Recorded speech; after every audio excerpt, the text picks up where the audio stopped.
20, 25, 30, 35, 40, 45, 50, 55, 60, 65, 70, 75, 80, 85, 90, 95, 100. Xong chưa? Chắc chưa? Không biết ơi. 200 nữa. Ok, 500.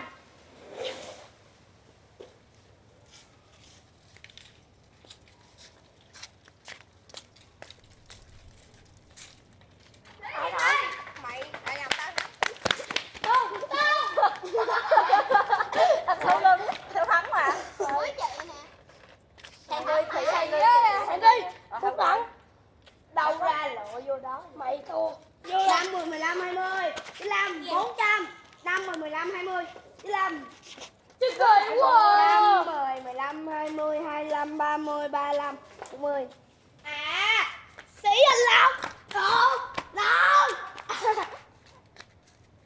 Sĩ Anh Phúc. Ở bàn ghế đá màu xanh. Chậu quá. Chậu nào? Không, em kêu là cái bên bàn ghế. Mày nói mày cứ đáp luôn.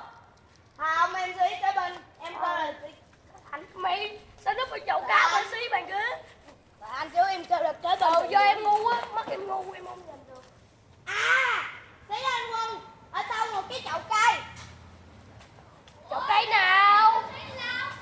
Em kêu Sĩ Anh Quân á, đặt sau cái chậu cây. Sĩ Anh Ben. Mày chơi cười mà.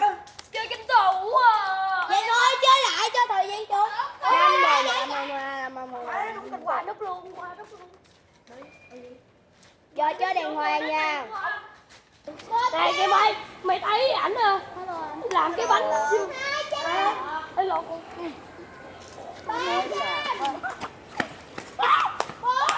Ơi cái gì cũng phải bình tĩnh chứ. Ê giờ. Này nhẹ lắm. Rồi. Trời ơi, cái gì vậy? Không gì? Em muốn đi vậy mất rẻ. Cái đồ.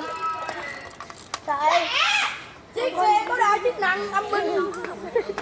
Mày Muốn gì? Cái gì? Cái gì? Cái gì?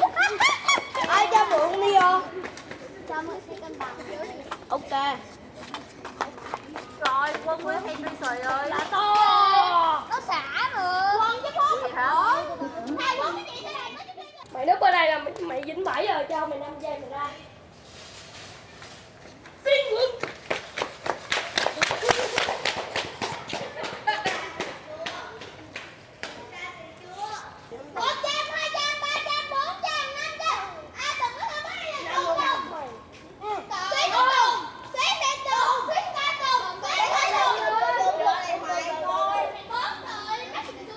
Không tao lấy món lẩu tao chém đít mày giờ. Chơi này Chồng Yến Ben.